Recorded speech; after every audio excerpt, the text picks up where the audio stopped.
Welcome to the Healthy Poor Symposium, which I hope to be the first of many Healthy Poor Symposiums. This is a virtual conference around mental health in the hospitality industry, discussing issues about mental health that extend beyond maybe, talking about like depression, anxiety. This is more about structural, organizational issues, overall behavioral issues. It's been pretty dope so far. Thank you for all of you. Oh my gosh. Thank you for all of you who have tuned in to the first two and have stuck around for the third. Folks who are new, thank you so much. Today, right now in this hour, we are here to talk about how working in hospitality affects us on the outside of working in hospitality. So how does it affect our personal well-being? How does the structure and culture of the hospitality industry and drinks industry shape how we move through the world outside of the hospitality industry?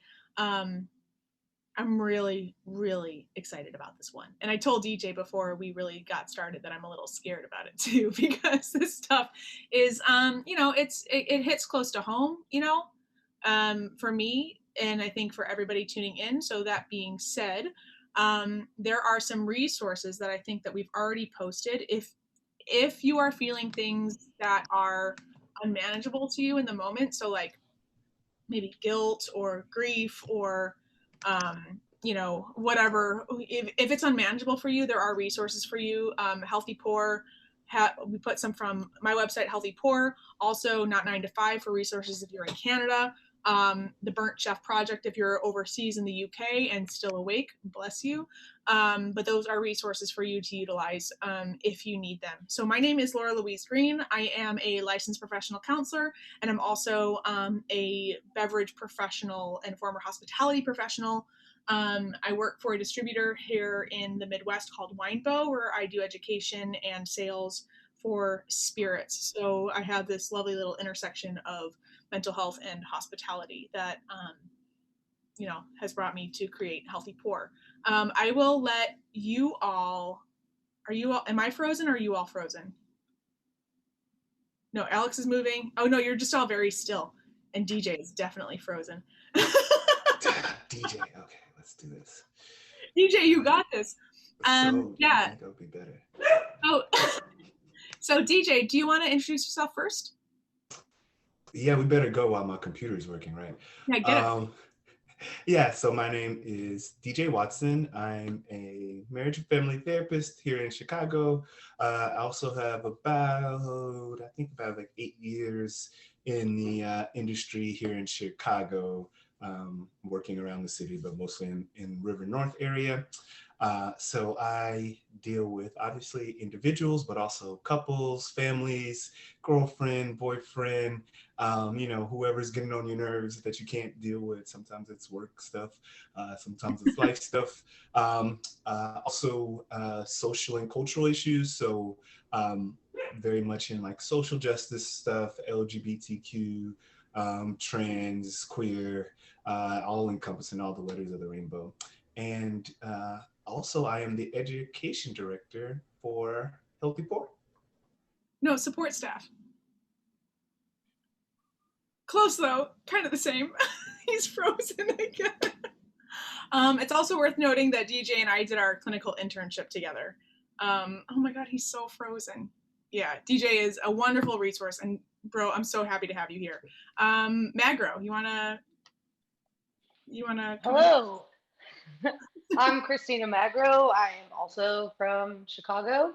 I have over 10 years of management experience within the food and beverage industry in Chicago. I'm also the co-founder of Support Staff. So I work with DJ and Laura, and we bridge the gap between the food and beverage industry and mental health folks. And we realize, especially right now, that mental health is affecting everyone. So if you're looking for resources, we also have resources, but I'm really excited to be here today. I'm excited to have this conversation with this group of people. So thanks for having me. Yes. Alex? Yeah, hi.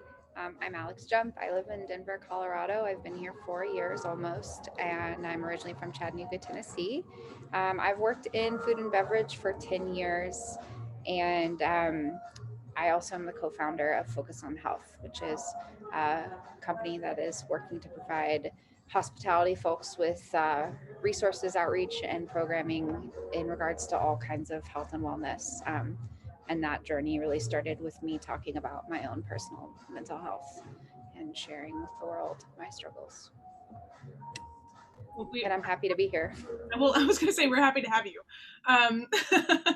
Are you at Death & Co. right now? Yeah. Is it loud in the background? No, it's just got some groovy music. Oh yeah. Did I just know. like, age myself? I think I just think I became 60 years old. Yeah. Yeah, I'm upstairs then, but the music from the lobby likes to come all the way up here too. So my apologies. No. Hard to find a quiet room. No apologies necessary. We're happy to have you. Thank you for making the time. Jessica. Hey y'all, I am Jessica Pomerantz. I've been in the industry for like 10 plus years. I just recently relocated from New York down to Columbia, South Carolina to get my PhD in clinical psychology. I previously have a mental health counseling license, and I primarily work with complex trauma, typically violence against women. So I generally work on that intervention side. So I'm really excited to talk about some prevention and work towards healthy lifestyle. Great. Cool. We have DJ back. Hey, bud. Yeah, I switched to my phone. Sorry. Hopefully you can see me. No, that's all. It's all good. So first, this is a big topic, and I'll be totally transparent that I'm a little nervous to talk about it because it is such a big topic, and because it is, it's one that, throughout this symposium, we have a lot of topics that are very organizational and a little bit more distant, that they're actionable in ways that we can be like, okay, let's put systems in place. But this one is more exposing the patterns of how our work impacts our actual personal well-being. And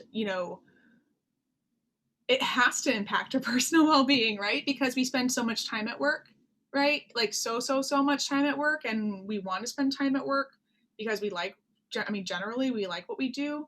There's also an absolute trend of when we leave work, we go to other places that are like our work. Like we leave work and we go to the next bar or the next bar after that. We like to dine out, so there's a lot of spillover that happens within the work that we do. So yeah, I guess I want to talk about first more tangible pieces of how hospitality impacts our personal well-being. So let's look at timing, right? So if we are working from 4 o'clock at night to 2 in the morning, what does that do for our sleep? What does that do for our eating habits? What does that do for our time spent with our families or friends who don't work in hospitality? And I guess I'll open it up to sort of talk about, for you all to share your experiences and thoughts about that sort of like not 9 to, well, no one is here from not 9 to 5, but not 9 to 5 lifestyle. I'm happy to start. Cool. Get that groovy music going again for you. Yeah, I think that this industry, like you said, Laura, is like, it's a really interesting one. We're all very passionate people. So about what we do, that's how all of us have ended up working in food and beverage for 10 plus years, is that we love what we do. And the thing I think that is for us so consuming about it is that not only do we love what we do, but most of our customers love what we do. I always like to compare our job differences to like the job of an accountant, because it's like, you're like, for us, it's like we sell food and beverage, but we also really like eating and drinking too, and everyone else really likes eating and drinking too. But like for somebody that does taxes, nobody like wants to talk about their taxes. You don't go hang out at the other tax office later and like keep talking about it. It's like there's this, like, it's all like you said, Laura, it's like all interwoven. It's constantly part of what we do. And for me personally, in the last couple of years, what that meant for me was that I eventually realized that in a lot of ways I had completely lost any aspect of my personality that didn't have to do with food and beverage or hospitality in some way, right? So it's like, so, you know, I was entering into the Most Imaginative Bartender competition, and they were like, what are your hobbies? Like, what do you do? What's cool about you? What drives you? What's your creative outlet? And I was like, I don't do anything except for eat and drink and be excited about going to eat and drink at places, travel so that I can go eat and drink, or work. Like, and those are the things that I do. And I think the part of that problem is because what we do is so cool and we're so passionate about it. And then the other part of that problem is that we work unusual hours, and society doesn't have any, there's not a lot of places, there's not a lot of cities where society has like molded to fit alternative careers. Like, there's larger cities like New York, and I'm sure there's places in Chicago too where like there's yoga studios that have like classes at 3 a.m. I know Portland, Oregon has like pole dancing studios that have late night classes, nail salons that are open late night to like accommodate for people that work in unusual industries, but that's not a common thing. So like, how do you wake up in the morning and make yourself breakfast and go to the gym and have a full day that other people are able to fit within their schedule? How do you have both schedules, right? It's almost like if you fit it all in, then the thing that you're sacrificing is sleep. Or like, you know, there's no good way to have balance in that way. I think that's a really important thing to bring up, because like, in terms of like having both schedules, like, you know, we have to exist in the world and society in a way that we live on a 9 to 5 schedule but work not a 9 to 5 schedule, right? Like, and that's impossible. And I mean, you brought up the yoga thing, and I reflect on, gosh, when I did my yoga teacher training before I did my my master's for therapy, I wanted just to like, I don't know, learn a bunch.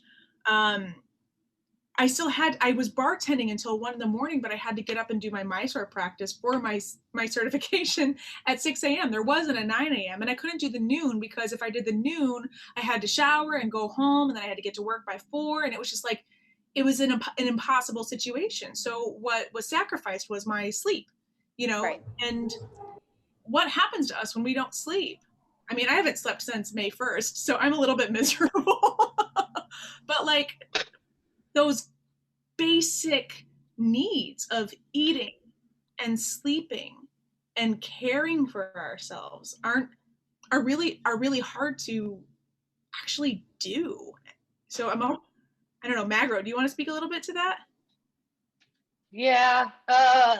So full disclosure, this talk does make me equally as uncomfortable, but I think it's because I can only talk from my experience, and my experience is what not to do, because I have let this industry kind of consume the last decade of my life. And I think the thing that really got me, and the pandemic, I think, shined even a brighter light on it, is like, I love the human interaction that comes with this food and beverage. I love the instant gratification I get from a good customer interaction. Like, I love making someone's day.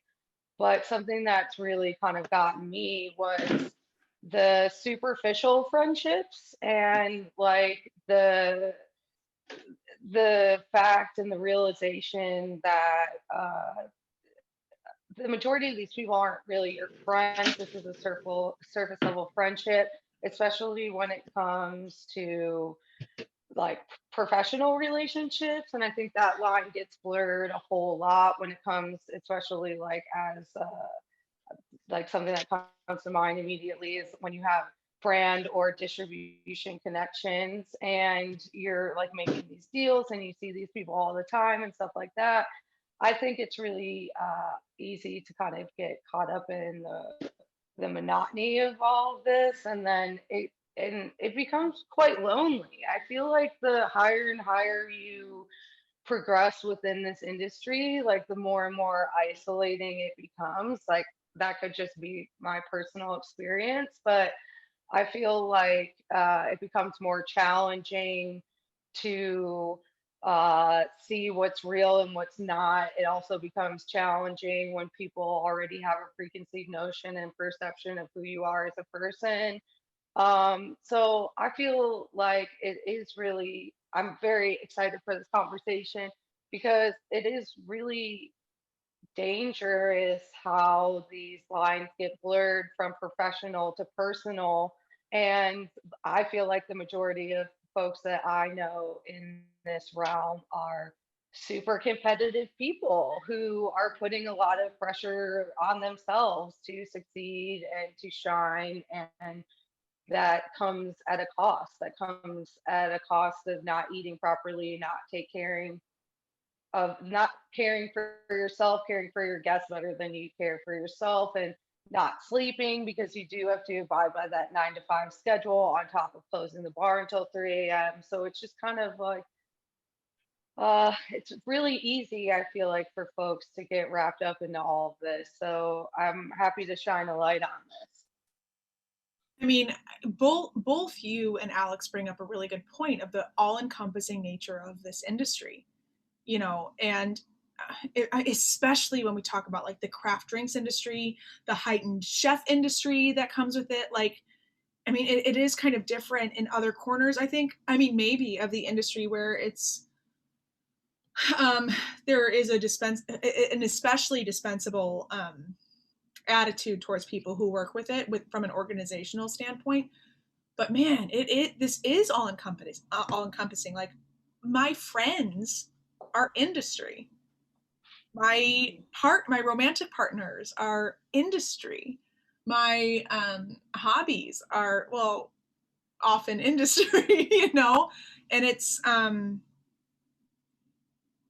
it's a problem, I think, on a few levels, because from a personal standpoint, then, Alex, to your point, we lose our identities a lot.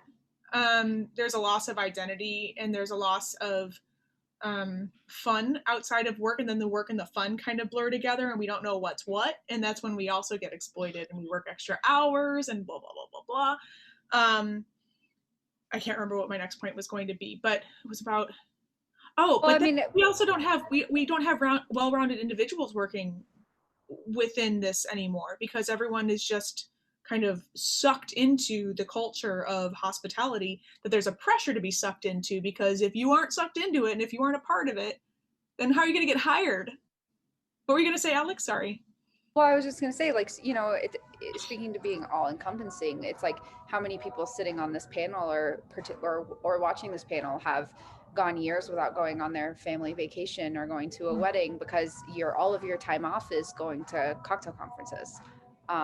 You know, so you really start to lose who you are as an individual when not only is, you know, your time at work very consuming, but your time not at work is taken up by work activities and work trips. And like you were saying, you know, it's like, how are you going to get hired? How are you going to get recognized? How are you going to be known? How are you going to network if you don't take your time off to go to Tales with a Cocktail and Portland Cocktail Week and Café Run Amok and, you know, Bar Convent? And, you know, it's like you could literally fill an entire calendar year every month with one thing to do industry wise. And then how in the world are you supposed to take a personal vacation? God forbid. Yeah. And like, and all of that work stuff is work stuff that we do for free. Like, let's say I'm like an academic at a university and I go to a conference, like I'm still getting paid. Like I'm still, that is part of my job. I'm still getting paid. But you have a bartender from Chattanooga, Tennessee, who's going to Portland Cocktail Week. And I mean, find me a bar that's still paying them vacation time to go and do that, even though the bar is benefiting from that. But your career benefits, it's just this, it's this gross and confusing cycle that, you know, I'm glad that we're talking about this. Also, Kristina, I want to tell you that, so this is my office sunroom, and I have a bunch of windows, and I beautiful mind it all the time, that I write down ideas that I have. Like, I'll be working on something and like something comes to mind and I just write it down for me to revisit later in dry erase. And on this window right here, I wrote at the beginning of quarantine, considerations to explore: loneliness, boundaries, inauthentic relationships, guise of closeness, and shared trauma. And that has been staring at me. I took a photo of it this morning when I cried before I went and cried in the bathtub, because today's been a thing. But that is something that's been kind of staring at me, and it's a keystone problem in our industry. And I think coming to, I think, DJ, this is where you can come in. It impacts our relationships within our industry and our relationships outside of our industry in a big way. I also have a working theory, BT dubs, around codependency narratives, propensity for codependency, exacerbated codependency of people who are coming into the industry and then exploited by the industry as well, and then the volume turned up a little bit within our relationships outside. I'm giving you a big task, but can you speak a little bit to codependency, what that looks like, and maybe either you or Jessica or myself, we can kind of fill in the blanks of the industry connection to that. Yeah, sure. Yeah. So I'll start with not talking about the industry at all and like go with family, because that's like a super easy example that most people get, right? So in family therapy, there's all these different theories, but one is Bowenian, and he talks about these things called triangles. And basically what that is it says that kind of the most stable relationship is not like one person to one person, because you want to bring in a third person to balance you out. So it's kind of a 3 people relationship. And I give examples of these. So you might imagine, growing up, you got the parents, one kid A and kid B, right? And kid A is the golden child who always gets good grades, and kid B is the black sheep who, really struggles, right? Well, both end up feeling stuck in their role, right? Kid B feels like I can never do anything good enough to keep up with kid A. Kid A feels like I have to be perfect all the time to counterbalance for kid B, because that's the role I am. I'm the good kid, right? And then the parents are there too. And so I think, when we talk about, like any really close, intimate relationships, that can kind of be like used as well there, right, in the industry. And we talk about, the work, one of the reasons we love each other is that you do have a chance to get really close to people, right? And that, stress gets transferred around, and it comes to place. These triangles aren't necessarily always bad, right? But they can get locked into place. So it becomes a place where, I maybe go to feel some fun with the only people who I get to hang out with, because nobody else works a weird schedule. But then it's restaurant week, so everybody's stressed, so we can't sleep. I take that home with me, right? And so what ends up happening is, I can get caught in these systems where the stuff that's going on inside of work, I'm trying to counterbalance that, right? Which might mean pulling away from my hobbies, pulling away from friends or family, right? Being on so much at work, right? Especially if you're in like front of the house, or you're a manager and you always have to smile and be on, right? That when I come home, I don't really have much empathy for friends or family, right? I don't want to be on. I just want to sit here and relax, right? And so I think, it's one of those things of having to worry about the balance, right? That again, we get so caught up in the job because it is giving and service, and there is an immediate reward either from the customer or in the size of my tip, or I get to see this great looking plate go out, or I help change somebody's mind from they hate this thing to they love it, right? And we do get that like immediate reward system hit, right? But yeah, that it can be really easy to not always hit the brakes when we need to, right, and set those healthy boundaries.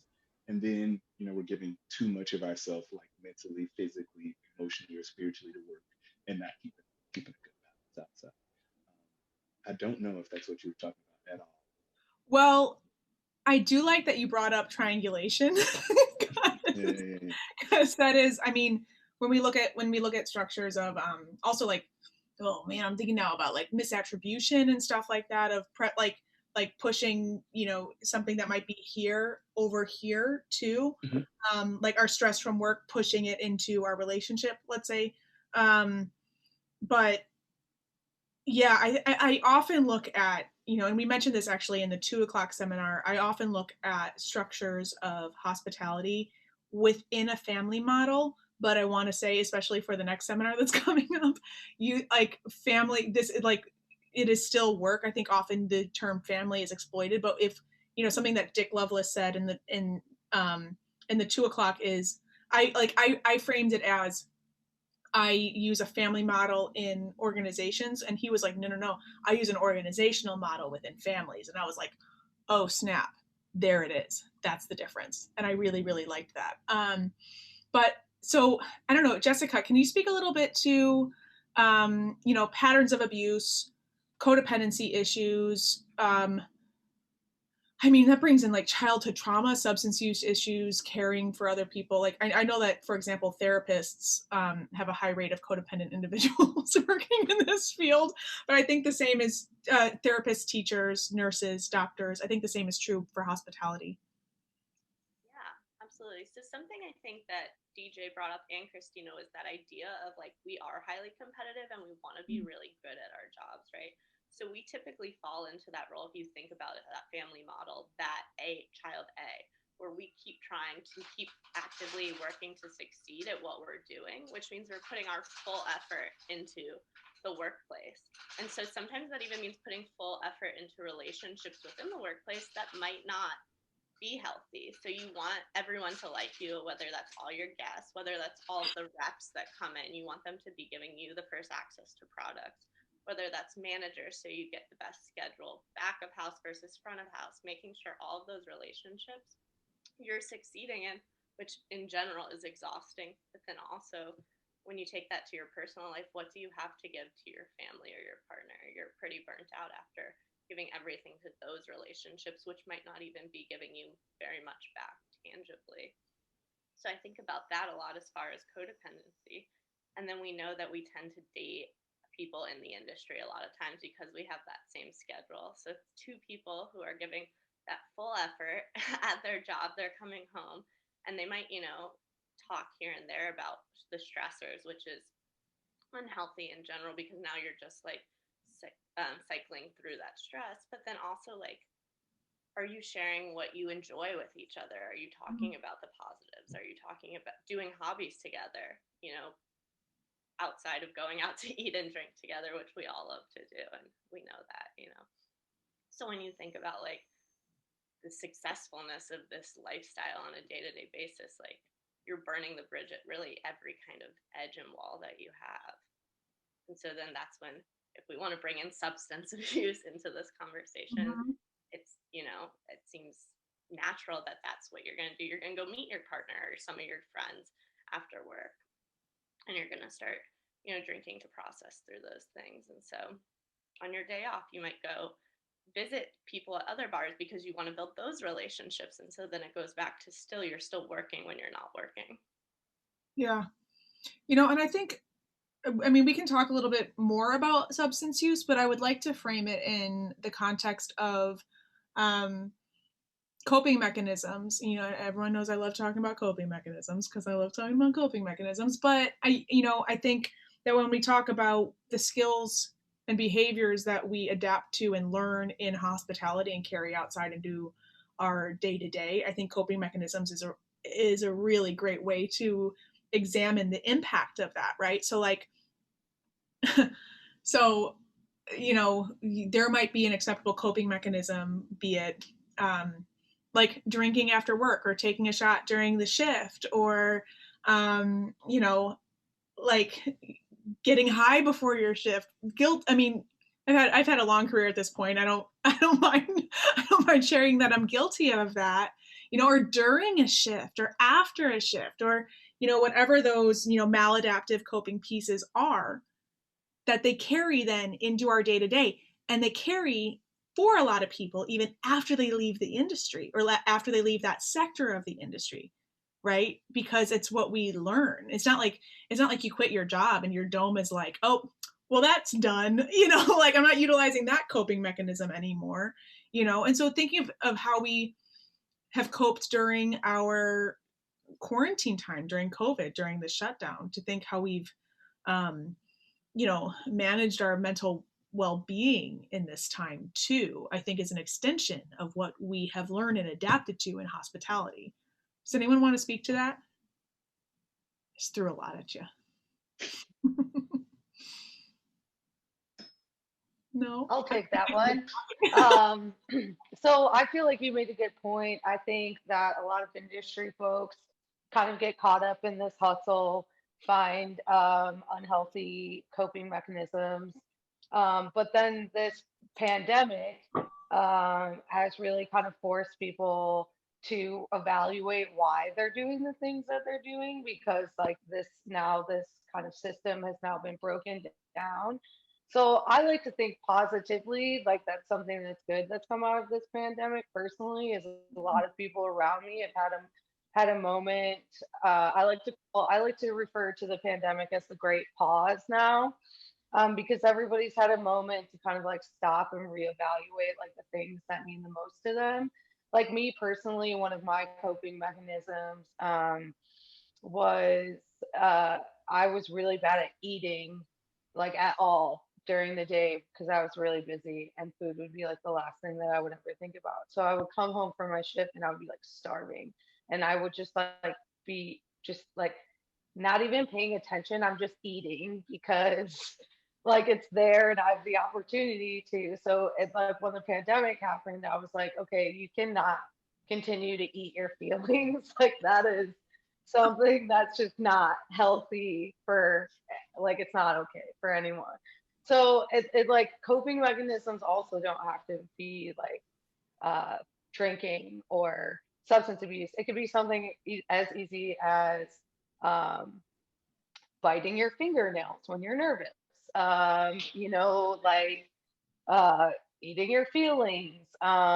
Or like one of my coping mechanisms when I would get super overwhelmed at work is I would just go hide in the walk-in, and then like with the pandemic, like I don't have a walk-in to hide in.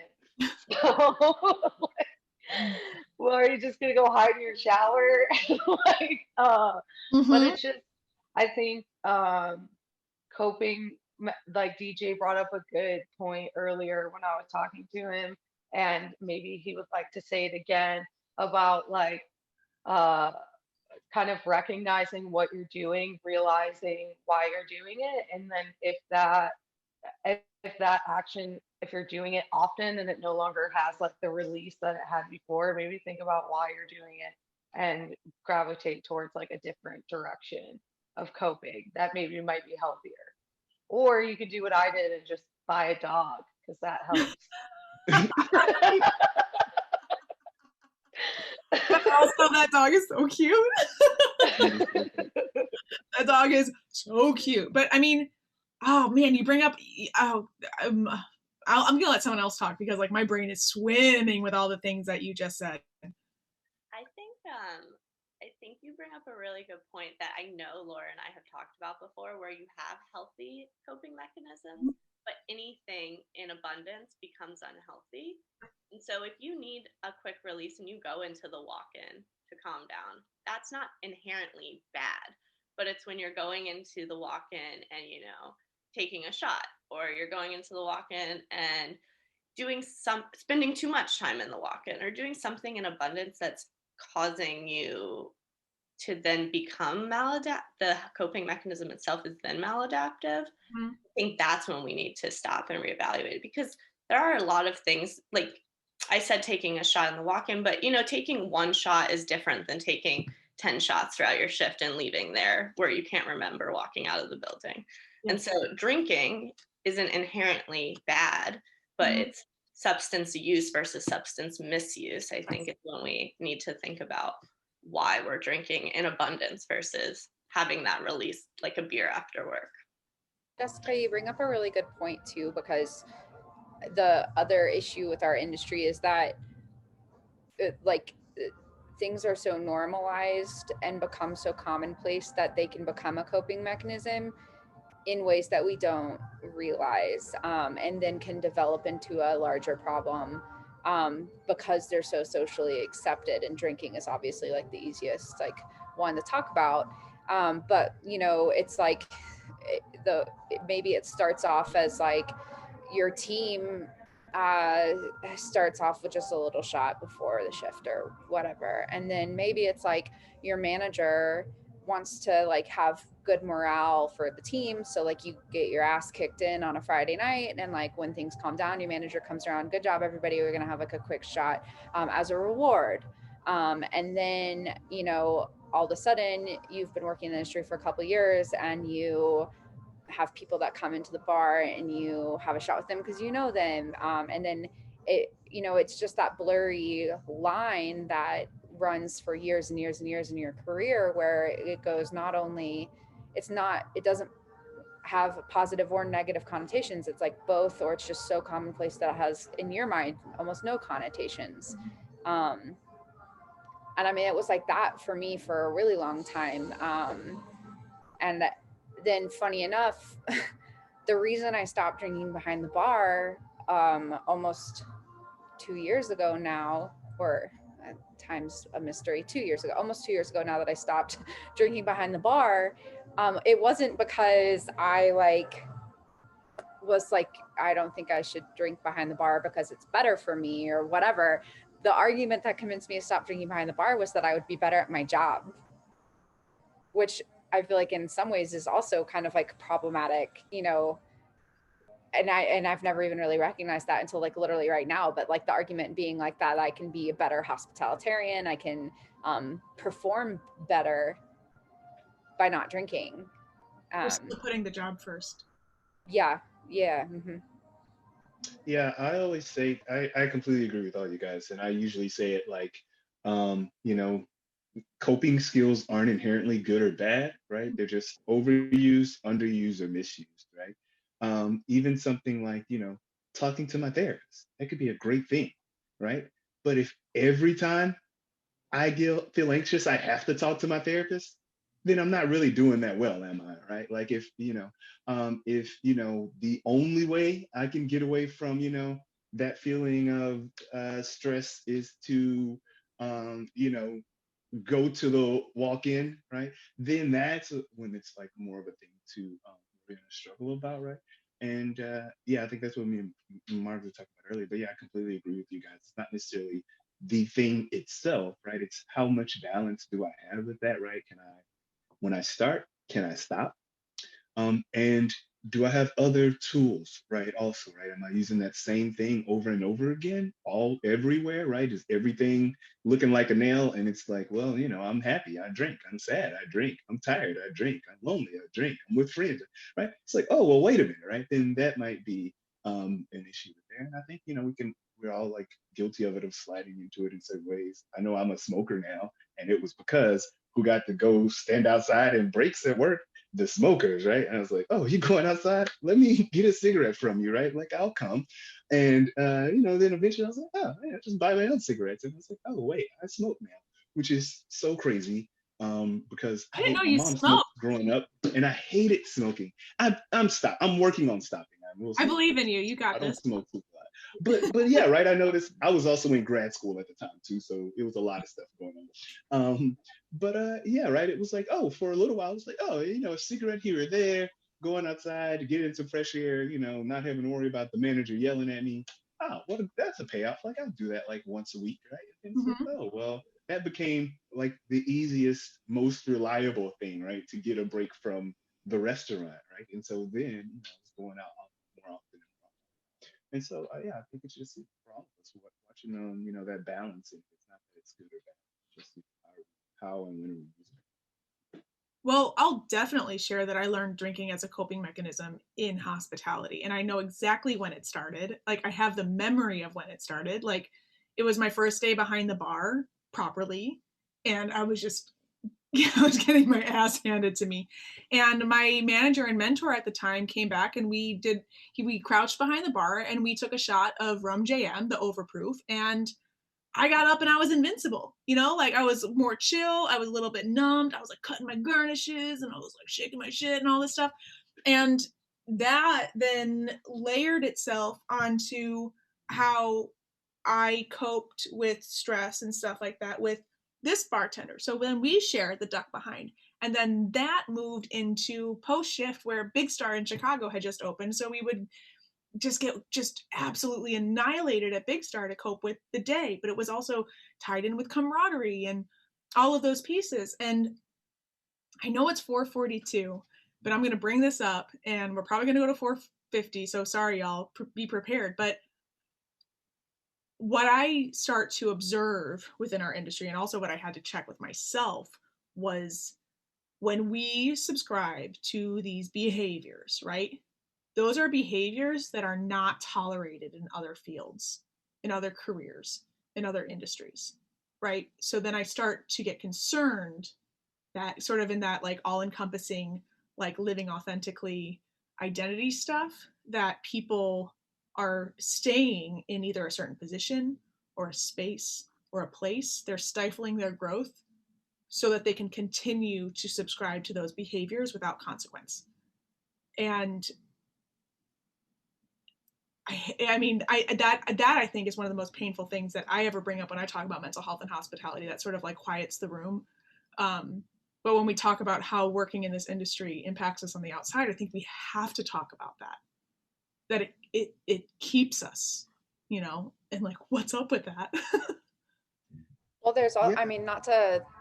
Sorry, DJ. Do you want to go? No, actually.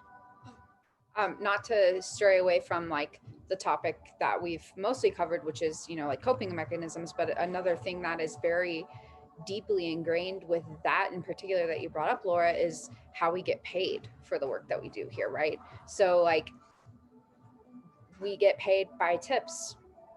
Oftentimes that works out really in our favor. You make a lot more money generally, but you know, and we don't have to dive into how like that means that people aren't paying you for your labor. But you know, that being said, it's like, how do we move forward in this industry and make changes that need to happen, positive changes to protect people, when we don't want to give up that money that, or, you know, or like people that have worked for cash for forever, you know, it's like, how do you grow in this industry? How do you move up when the pay difference between it, for just as simple as a manager and a bartender, is like otherworldly, like that you have to take such a pay cut to be a leader. How does that get reconciled in this industry? It's very similar, I think, at least in my mind, to what you are talking about with other things that aren't accepted. You know, in other industries, if you're getting a promotion, if you're becoming a leader, you're making more money, you're getting a pay raise.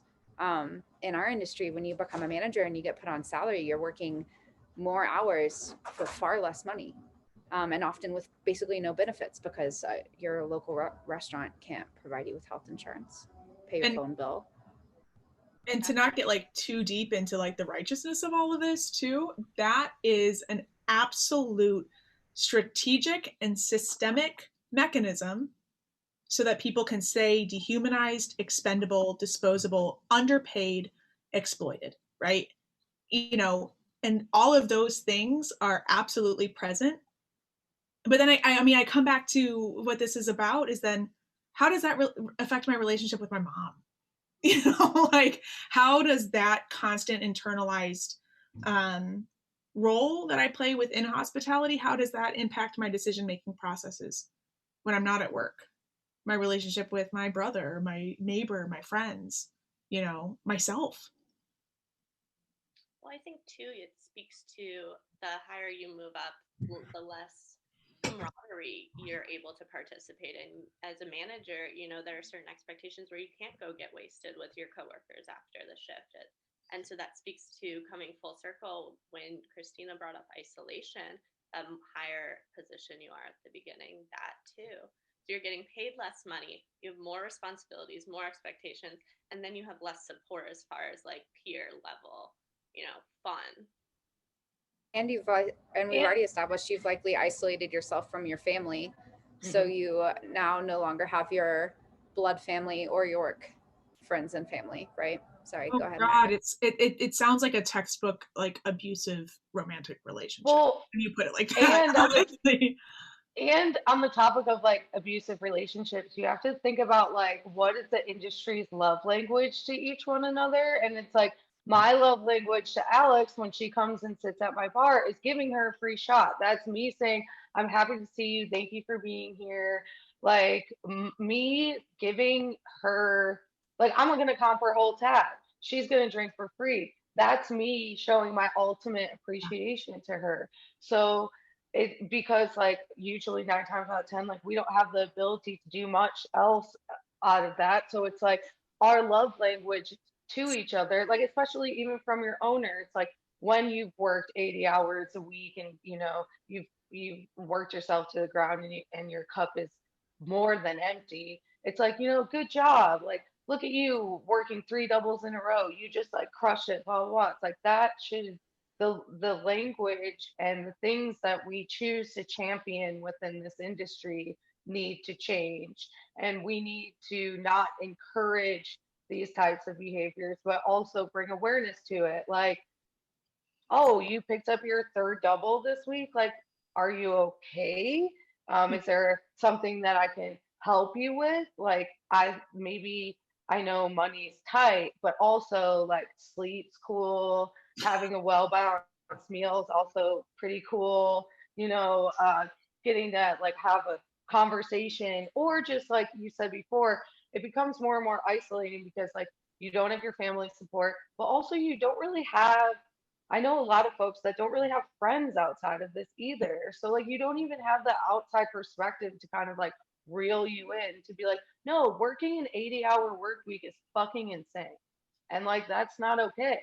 Mm-hmm. And I feel like yes, like these conversations are great. These conversations need to keep happening, and people in middle management specifically like need to realize like the way of which you communicate with your staff, whether that be through language, shots, positive reinforcement, negative reinforcement, etc.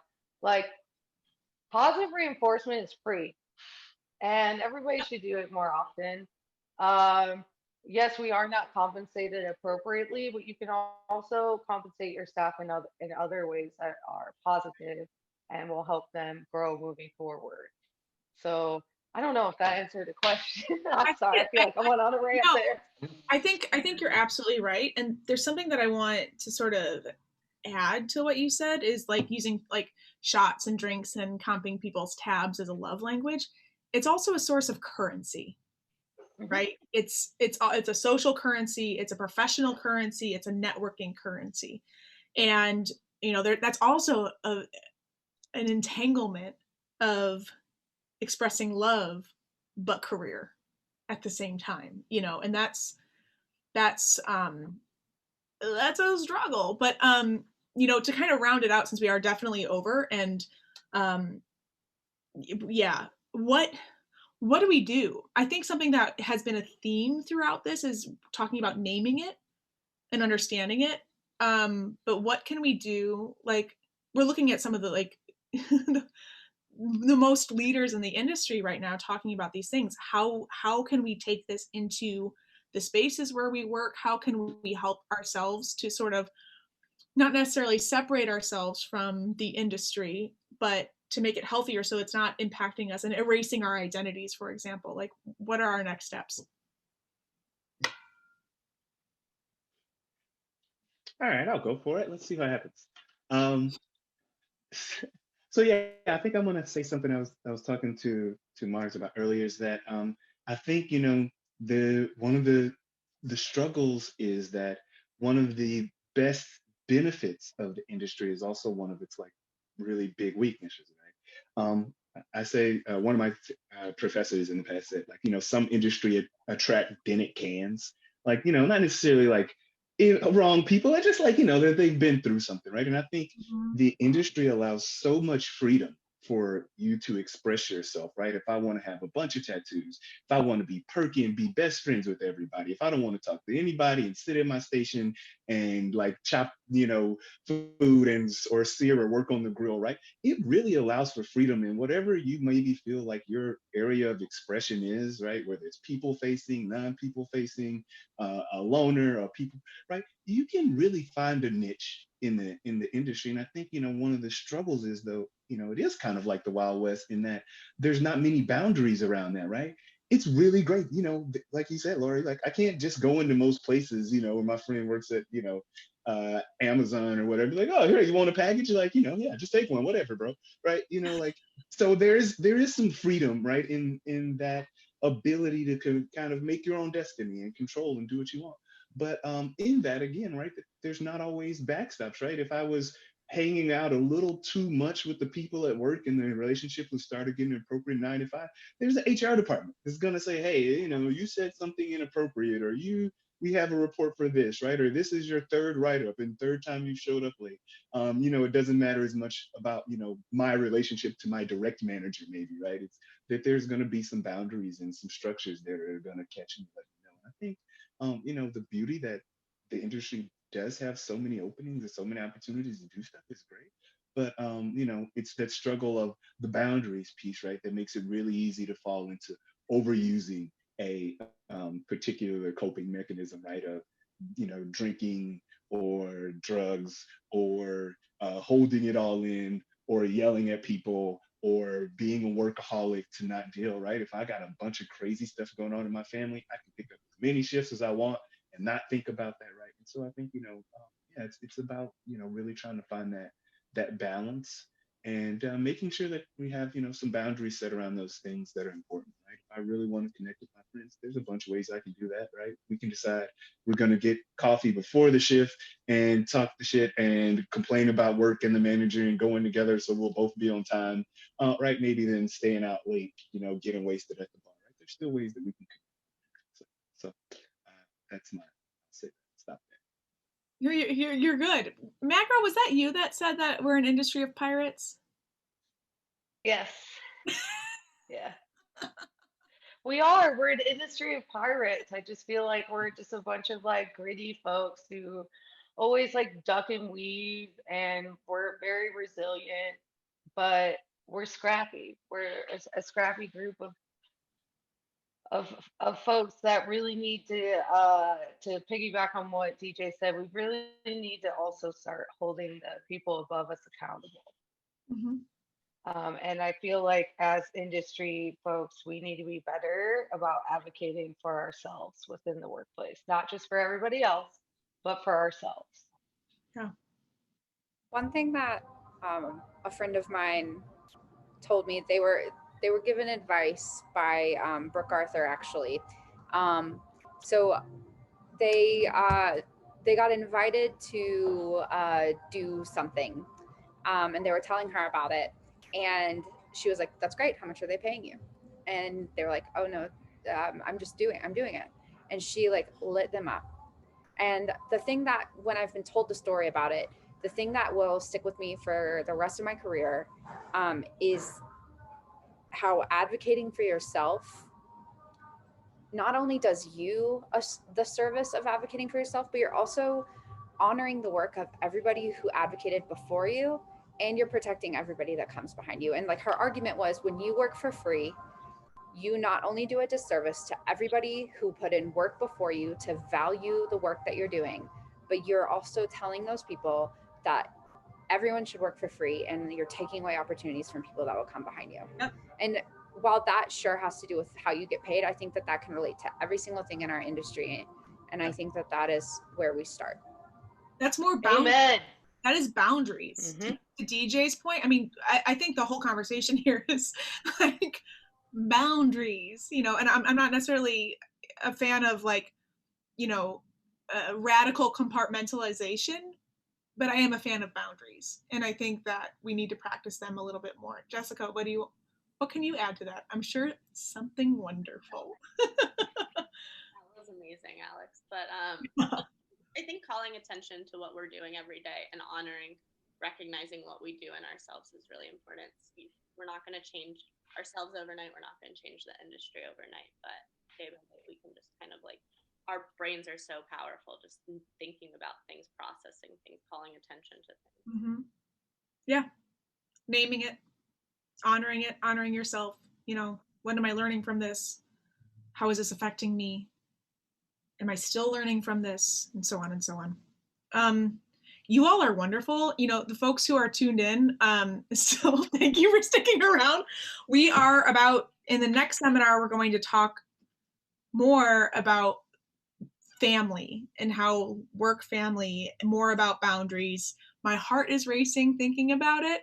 I didn't realize quite how nervous I was going to be about it, but I encourage you to tune in. I think it's going to be a wonderful continuation of this conversation. And yeah, to the panelists, y'all, thank you so much. Thank you for giving your time to this this topic. And yeah, and also for folks who are tuning in and also on the panel, we do have the post-symposium roundtable where panelists are welcome but not required to come back and sort of talk about their experiences from the day, what they took away from it. I will be pouring some red wine for myself because holy moly, this has been a day.